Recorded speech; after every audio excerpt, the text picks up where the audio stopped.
দীর্ঘ সময় অতিক্রম করার পরও এখনো পর্যন্ত আমরা আমাদের অফিসিয়াল পরিচয়টা নিশ্চিত করতে পারিনি। আমরা ঢাকা কেন্দ্রীয় বিশ্ববিদ্যালয়ের স্টুডেন্ট, সেটা নিশ্চিত তখনই হবে যখন অধ্যাদেশ জারি করে বিসি প্রকৌশল একটা বিশ্ববিদ্যালয় যে কাঠামোগুলো দরকার সেগুলো নিশ্চিত করবে। তো তারই ধারাবাহিকতায় সেই আমাদের পরিচয়টা নিশ্চিত করার লক্ষ্যে আজকে কর্মসূচি দেওয়া। এই কর্মসূচি থেকে আমাদের সিনিয়র প্রতিনিধি যারা আছেন ওরা এক দফা ঘোষণা করবে। এই এক দফা ততদিনে চলবে যতদিন পর্যন্ত 24-25 সেশন তাদের পরিচয় নিশ্চিত না হওয়া পর্যন্ত, মানে যতক্ষণ পর্যন্ত অধ্যাদেশ জারি না হচ্ছে। হ্যাঁ, 24-25 সেশনের বেসরকারি আপনারা দেখে থাকবেন যে বেসরকারি বিশ্ববিদ্যালয়গুলোতে এই ডিসেম্বরের মধ্যে ওদের ফার্স্ট সেমিস্টার শেষ হয়েছে। সরকারি বিশ্ববিদ্যালয়গুলোর মধ্যে আগামী বছরের ফেব্রুয়ারির মধ্যে ফার্স্ট সেমিস্টার শেষ হবে। কিন্তু প্রস্তাবিত ঢাকা কেন্দ্রীয় বিশ্ববিদ্যালয়ের 11,000 শিক্ষার্থী এখনো পর্যন্ত আমরা ক্লাসরুমে ফিরতে পারিনি। আমরা একটা সংকটতার মধ্যে ভুগতেছি যে আমাদের এত বড় একটা সেশন জট আমরা কিভাবে কাটাবো, আর রাষ্ট্র আমাদের নিয়ে কি চিন্তা করছে। এখন আপনাদের প্রশ্ন আমরা কেন আজকে রাজপথে, কেন আমরা এই যে রাস্তা ব্যারিকেড করে কেন এই যে জনসম্মুখে ভোগান্তি ফেলছি, তার একটি মাত্র কারণ আমরা যে এখানে ঢাকা সেন্ট্রাল ইউনিভার্সিটি বাস্তবায়নের যে লক্ষ্যে যে দীর্ঘ কালক্ষেপণ করা হচ্ছে তার পরিপ্রেক্ষিতে আজকে আমরা এই কর্মসূচি পালন করছি। আমরা কিন্তু এই যে ঢাকা সেন্ট্রাল ইউনিভার্সিটি 11 থেকে 12,000 স্টুডেন্ট আমরা কিন্তু বুড়িগঙ্গার জলে ভেসে আসিনি। আমরা কিন্তু প্রস্তাবিত ঢাকা সেন্ট্রাল ইউনিভার্সিটির পরীক্ষা দিয়ে উত্তীর্ণ হয়ে তারপরে কিন্তু তারপরেও কেন আমরা এই পরিচয়হীনতায় ভুগছি, কেন এই যে অলরেডি আমাদের 6 মাস কিন্তু আমাদের সেশন জটে পড়ে গেছে অলরেডি। অন্যান্য ইউনিভার্সিটি গুলো দেখেন তাদের ক্লাস শুরু হয়ে গেছে অনেক আগে, তারপরেও কেন আমরা কোনো ক্লাসে ঢুকতে পারি, আমরা এখনো পরিচয়হীনতায় ভুগছি। কেন আমরা এখন রাজপথে, আমরা থাকার কথা আজকে ক্লাসে। তাহলে সরকার আমাদের এই যে রাষ্ট্র ব্যবস্থা এমন কেন যে আমাদের স্টুডেন্টদেরকে কেন ক্লাস করতে হলে, কেন আন্দোলন করতে হবে, কেন রাজপথে থাকতে হবে? আমাদের যে এখন একটি মাত্র কর্মসূচি আসতে এসছে এক দফা দাবি সেটা হলে আমাদের অধ্যাদেশ লাগবে। অধ্যাদেশ চূড়ান্ত কাঙ্ক্ষিত ফলাফল দিয়ে তারপরে আমরা কিন্তু এখান থেকে ফিরবো, তা না হলে আমরা এই রাজপথ ছাড়বো না। ঢাকা সেন্ট্রাল ইউনিভার্সিটির অধ্যাদেশ আজকেই আসবে এবং আজকের মধ্যে আসা লাগবে, তা না হলে আমরা রাজপথ ছাড়ছি না। সাথে হওয়ার মূল যে বিষয় সেটা হচ্ছে আপনারা ইতিমধ্যে অবগত, ঢাকার মহানগরীর 7টা কলেজকে নিয়ে একটা বিশ্ববিদ্যালয় প্রতিষ্ঠার যে দাবি সেটা করা হয়েছে।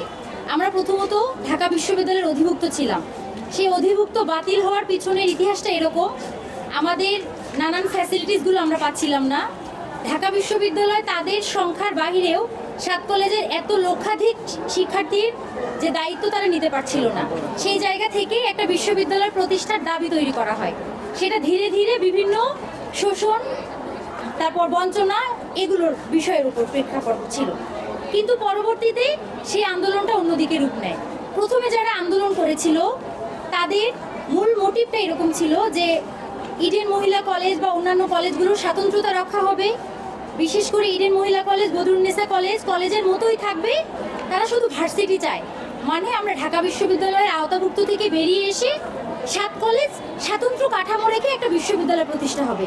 এর মূল বিষয়টা এরকম থাকবে, 7 কলেজের একটা প্রশাসনিক বডি থাকবে, সেই প্রশাসনিক বডির মাধ্যমে 7টা কলেজ পরিচালিত হবে।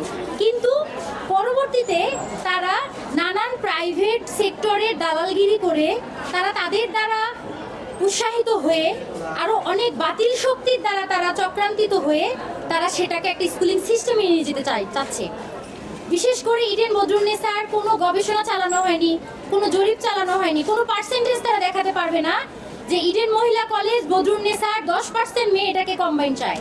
তারা ধীরে ধীরে সেই চক্রান্তে জড়িয়ে পড়ে তারা এক পর্যায়ে আজকে স্কুলিং সিস্টেম দাঁড় করানোর জন্য তারা পায়তারা করছে এবং এক পর্যায়ে এটা শিক্ষকদের বিরুদ্ধে নিয়ে যাওয়া হয়েছে। যারাই শিক্ষকদের বিরুদ্ধে কথা বলছে তাদের কাছে তারা ভালো হচ্ছে, যারা শিক্ষকদের হয়ে কথা বলছে তাদেরকে তারা শিক্ষকদের দালাল বলছে। এবং আমাদের সাথে আমাদের শিক্ষকদের মতামত মিলে যাচ্ছে যেন আমরা একত্রতা পোষণ করছি। আমরা মিনিস্ট্রিতে অনেকবার গিয়েছি, ইউজিসিতে অসংখ্যবার মিটিং হয়েছে, অনেকবার স্মারকলিপি জমা দেওয়া হয়েছে। আমরা আমাদের যে মত বিনিময় করেছি, জরিপ করেছি যে মেয়েরা কম্বাইন চায় না, কিন্তু তারা আমাদের কোনো কথা শোনেন নাই। মিনিস্ট্রিতে যাওয়ার পরও তারা আমাদের কোনো কথা শোনেন নাই। এখন যদি স্কুলিং মডেল তারা আমাদের উপর চাপিয়ে দেয়, তাহলে ইডেনের মেয়েরা, বদরুন্নেসার মেয়েরা যারা নারী শিক্ষায় পরিবেশ বান্ধব পরিবেশটাকে ধরে রাখতে চায়, তারা আমরা কখনো এটা মেনে নিব না। এই প্রেক্ষিতে আমরা আজকে ইডেন বাঁচাও কর্মসূচিকে সামনে রেখে মানববন্ধন করে আমরা আজকে আমাদের অন্তর্বর্তীকালীন প্রশাসক ইলিয়াস স্যারের কাছে একত্রিত হয়েছি। আমাদের অভিভাবকরা এসেছেন স্যারের কাছে এই জবাবদিহিতা চাওয়ার জন্য। এতগুলো শিক্ষার্থীদের জীবন নিয়ে ছিনিমিনি খেলার অধিকার তাদেরকে দিয়েছে। নারীদের উচ্চশিক্ষার পথটা বন্ধ করার অধিকার তাকে কে দিয়েছে? নারীরা এখন 25,000 শিক্ষার্থী এখানে পড়াশোনা করছে। যখন এটা স্কুলিং সিস্টেম হয়ে যাবে সেখানে 4,000 থাকবে। ইলিয়াস স্যারকে জবাবদিহি করতে হবে, তারা এই সিদ্ধান্ত নেওয়ার অধিকার তাদেরকে কে দিয়েছে?